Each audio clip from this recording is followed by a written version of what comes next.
Hello, Mr. and Mrs. Lopez. I'll start by saying that JLo has been an absolute pleasure to have in my class. She has a natural desire to do good and has a great influence on the other students. She's a real leader in the sense that other students see her following directions, are working hard, and they follow her lead. She's made so much progress since the beginning of the school year, and I can't wait to see her continue to grow and learn. In the last few months, I have administered a few different types of assessments to JLo so I could get a well-rounded picture of her literary skills and progress over time.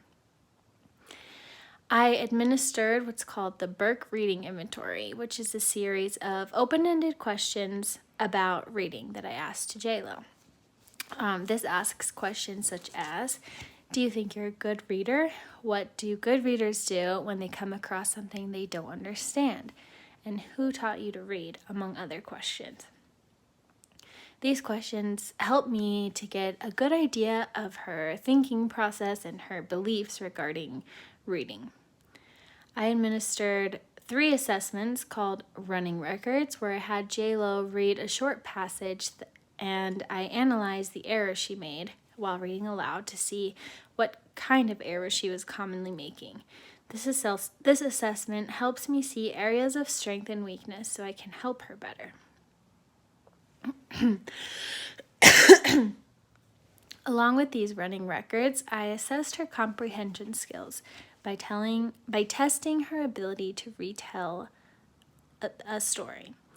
I had her tell me the characters, the setting, and had her explain what happened in the beginning of the story, what happened in the middle, and what happened at the end.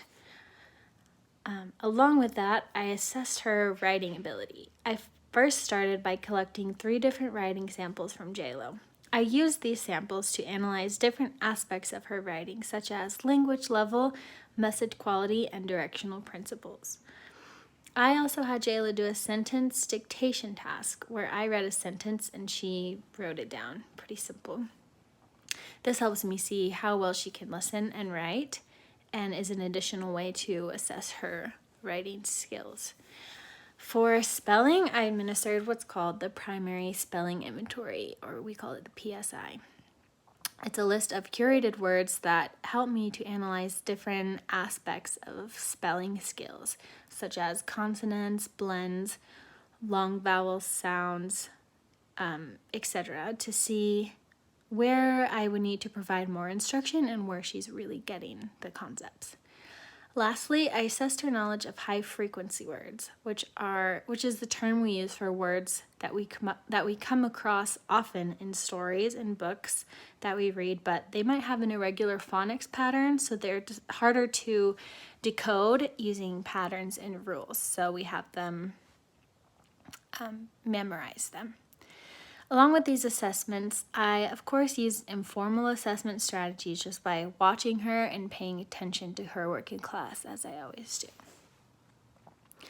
So as I was going through these assessments and observing her in class, I noticed that she was very good at retelling, so her comprehension skills were great. She's understanding what she's reading. Every time I assessed her retelling, she was able to perfectly describe what happened within the text with little to no guidance, really. Even when the story was unfamiliar and she didn't really have background knowledge of the topic, she understood everything pretty well.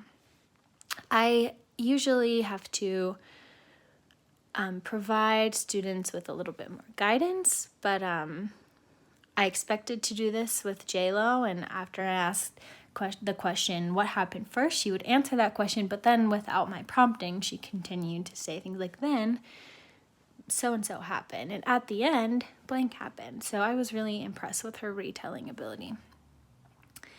She's also very good at self-correcting her mistakes when she's reading out loud. When she's reading, she frequently will notice a mistake very quickly and correct it all on her own. Depending on the text, she corrects about 30 to 50% of her mistakes in the running records assessments that I gave her. When I score her reading, I don't even count these self-corrections as errors. Along with this, I've noticed in informal reading experiences that if she makes a mistake and doesn't catch it herself, all I'll have to do is point to the word and she will almost immediately correct it. So she's very good at correcting And we'll get into more of the mistakes that she doesn't correct in a little bit. So along with comprehension and correcting herself, she has a very good understanding of directional principles when it comes to writing. She has very great spacing between her words, and her letters are clearly recognizable. Her handwriting is very good. And in the writing assessments where I analyzed her writing sample, she scored 6s across the board in the directional principles category, which is the highest possible score. A 6 means that JLo is producing extensive text without difficulties of arrangement and spacing of text. This is a great skill for her to have and will help her writing process immensely. So some ideas that I've come up with to help JLo continue to improve in these areas are, first, in order to help her comprehension continue to improve, I want to now work on making connections in class. Because she's understanding the text, we now want to expand that understanding and help her think more in depth about what she reads. I will teach her how to make 3 different types of connections. Text to self, where she will connect the reading to herself and her own life. Text to world, which is connecting what she reads to things beyond her own life. And text to text, which is making connections between different books or different texts that she reads. Something you could do at home with JLo to help her comprehension grow even stronger is helping her ask questions about a text.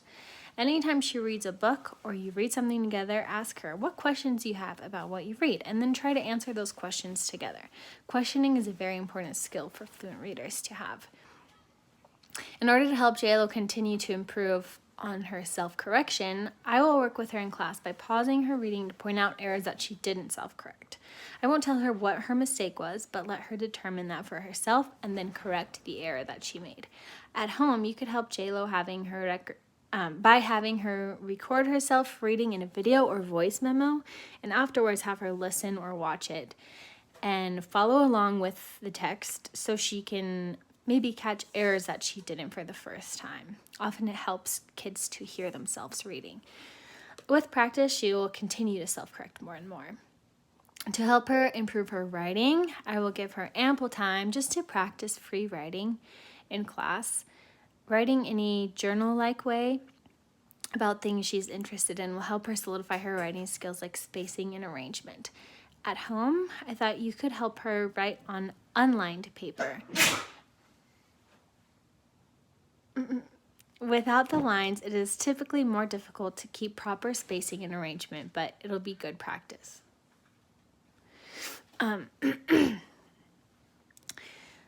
So along with those things, JLo needs some extra help using meaning to decode unfamiliar words.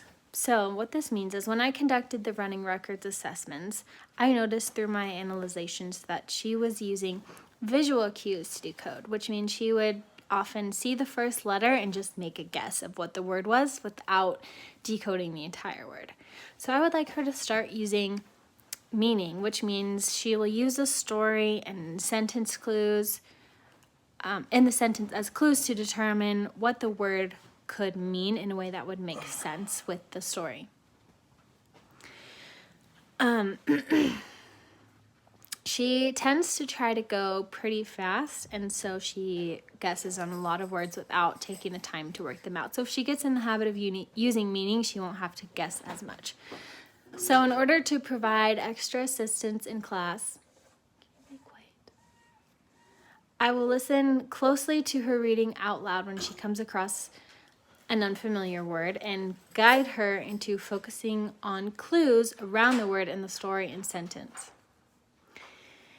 If she makes a guess and it doesn't make sense, I will ask her, does that word make sense in that sentence? And have her go back and read the sentence and make sure it makes sense.